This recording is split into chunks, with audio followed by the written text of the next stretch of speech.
to The Authority File, the academic library podcast from Choice, brought to you by Sage Publishing. I'm Bill Mickey, the host of the podcast and the editorial director at Choice.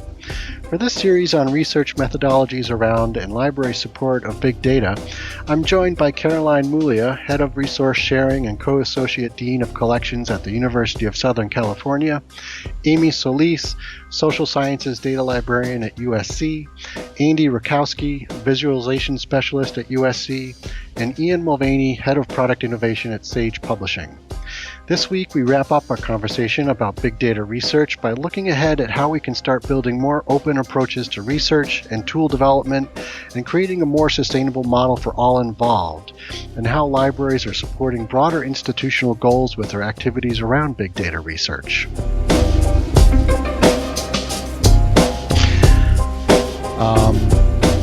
There's this idea that getting faculty to free up or students to free the data up and not hiding it can be beneficial to more people. I'm wondering how using open repositories or other open source elements in the process might improve, the whole experience for more people.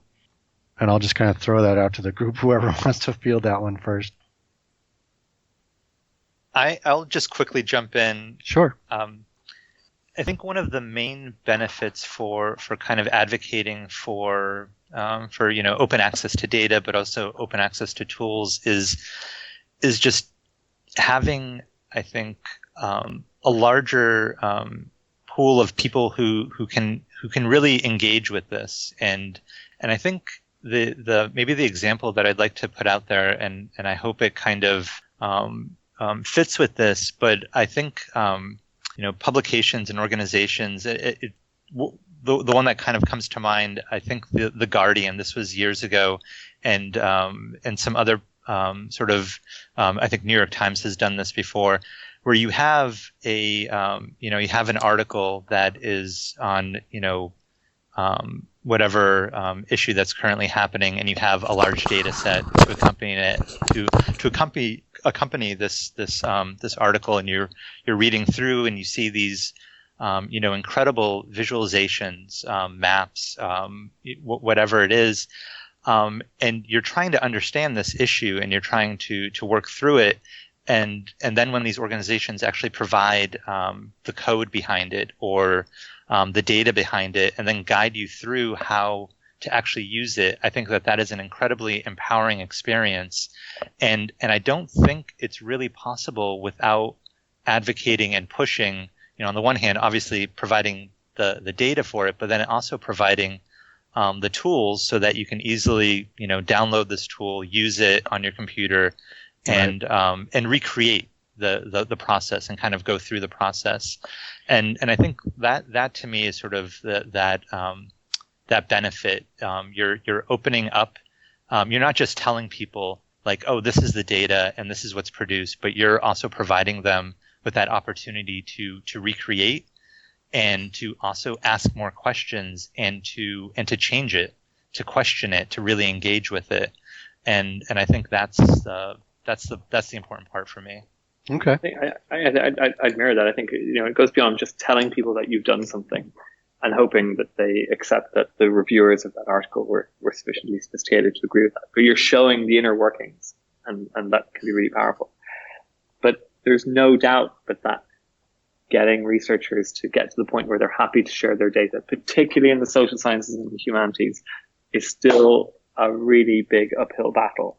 And so I think there are things that we can do as a community to try to continue to encourage that.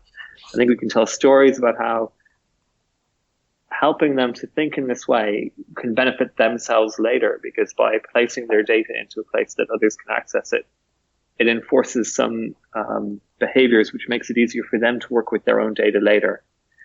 There's definite evidence that people who make their data and code available receive a higher citation count on their work. And so that's an important aspect of the researchers for onward assessment. Making them aware of that is important. And I think there are many great examples of where people shared code or data, and that sharing has led to really great collaboration opportunities. And I think we should also be encouraging people to cite code and cite data and push those up to become more aware, or raise the awareness that these could be considered to be first-class research citizens and not just the research paper. But it's a long road that we have to walk to get there. But the signs, I think, are encouraging. Right. Ian, can you talk a little bit about why that is? I mean, what are the motivations on the research side to be more protective of all of that? I mean, this has been pretty well investigated and studied, and there are a kind of a smorgasbord of reasons that researchers give, and so it could be one of many, but they come down to things like often the way the data was collected was done in a very particular way, or the way the code was written was done in a very particular way, and so there's a fear that by just making the data available without context, other people may draw conclusions that can't be supported by the data. So that's often an issue. Okay. There's definitely more effort involved in tidying up your code, tidying up your data. And so I think that's a role where the library has a great role to play in helping to provide training around good data curation practices and lowering the barrier to getting your data into a way that can be shared. And we're trying to increase competency in among social science researchers by providing courses to help them learn how to program, but in a good way. Other examples are where people just, are very protective of the data that they've collected, and they believe that if they make it available, they won't be able to squeeze out one more publication in the future. So there are lots of different reasons that researchers can often give themselves for not making that data available. Sage Publishing has just released a new video collection on the Sage Research Methods platform called Practical Research and Academic Skills. These 400 video titles cover the practical skills needed to conduct successful research, including project and time management, writing for publication, and presenting work. There is also an essay writing kit appropriate for anyone learning to write college-level papers, and information on pursuing careers in research. Students looking to continue in academia will find information on building professional networks and presenting at conferences. These tips are presented through engaging videos, which include tutorials and animated videos. Go to sagepub.com to learn more and to find information on free trials. Kind of along those same lines, researchers will sometimes, create their own, they'll build their own data tools to facilitate their research. But typically the funding, I guess, that's going into the research is for the primary research itself, not necessarily the tools. So as a result, sometimes the technology is often left to just expire. I'm wondering how that sort of dynamic could be hindering progress with big data research and support within the academy. You mentioned Apache Spark a while back, in addition to some other tools, and those might be the exception to this pattern. But what else needs to happen moving forward to build sustainability into the process? Yeah, I mean, this is a really big problem. This is across all of the sciences, and the issue is that funders and funding committees will look at for funding research questions, and I think that's appropriate. But where researchers have the funding and they've used it to build the tooling, that tooling is only sustained so long as that research grant is in existence. And okay. A recent example in the UK out of Cardiff was a collaboration called the Cosmos Collaboration, built a tool for capturing and analyzing social media analysis. It's been mothballed since 2014. So researchers who had been using that in the past no longer have an updating piece of software to work with. And researchers coming into the field today don't have access to that software, so they have to use different tools, leading to heterogeneity in the kinds of analysis that are going on. So that's one example of how this problem can hold back the field. I think the kinds of solutions that we need to see is we do need to see funders be willing to support infrastructure more so, and as data becomes more important to work with. Spark is an interesting counterexample, and I think what happened with Spark before it became an Apache project is it very rapidly solved a problem that existed in the commercial space. People have been using a tool, or many people still do, using a tool called Hadoop, which has some performance issues. And Spark solved that issue very nicely. And there was a large population of people who found that useful. And so that led to the creation of a big supporting community behind that tool. And the creators of Spark, some of them were able to create a business, Databricks, I think it's called. We might need to go back and check the name of that, who could provide consulting services around that. But even in the open source community, finding a sustainability model for tools that are used by many, many people in those communities is still difficult. And a good example of that is the Homebrew software, which is developed and supported by one individual, but used by hundreds of thousands of software developers. And it's just barely scraping by in terms of the sustainability model. I think there might be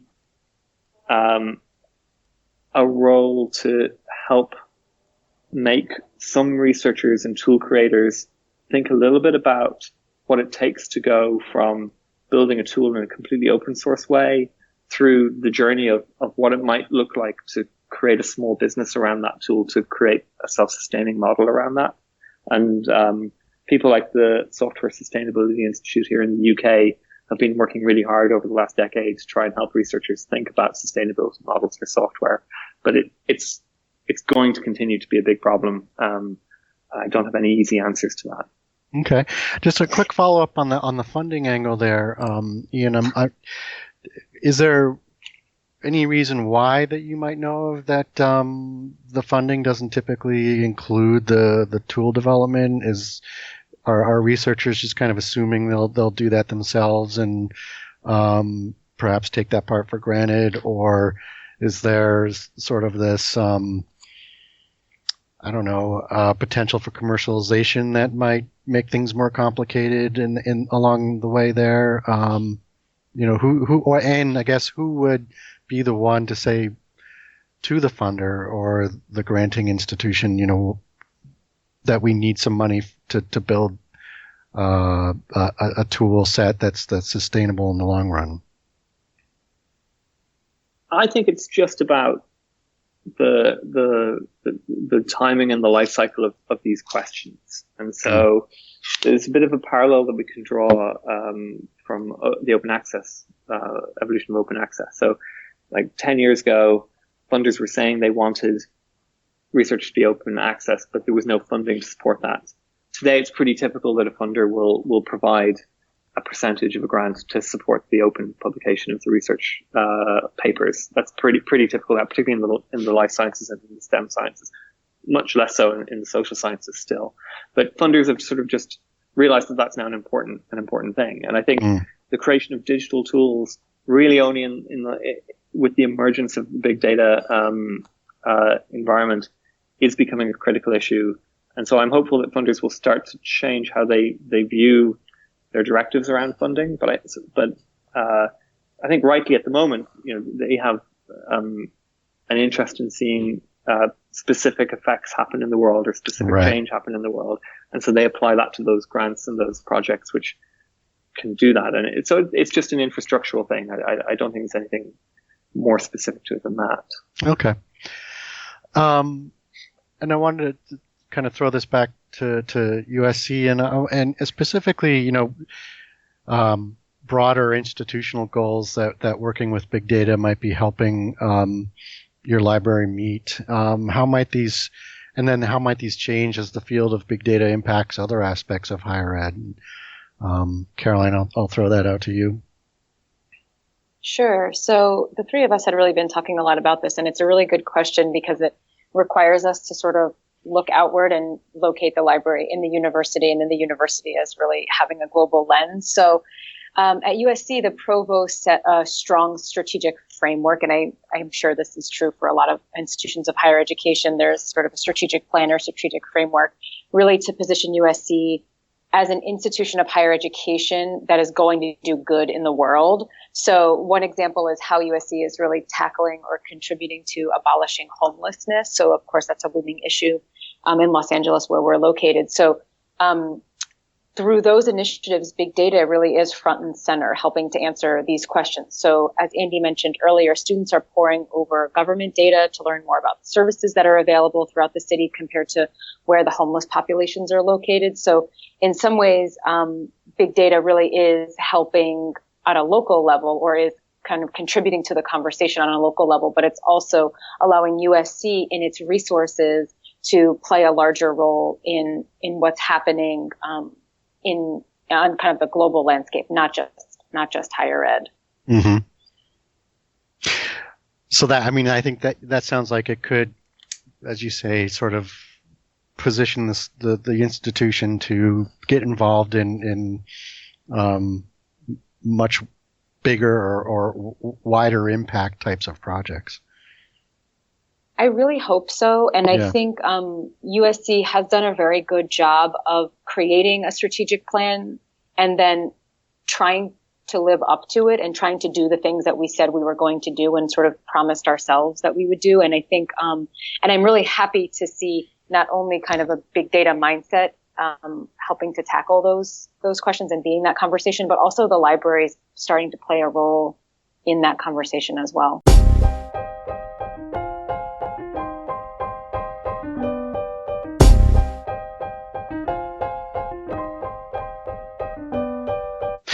You just heard from Caroline Mulia, Amy Solis, Andy Rakowski, and Ian Mulvaney. This concludes the final episode on big data research and how libraries support it. This episode was brought to you by Sage Publishing. Find all of the episodes of The Authority File on your favorite podcast app or on our website, choice360.org. Just click on the librarianship dropdown. That's all for this week. Thanks for joining us.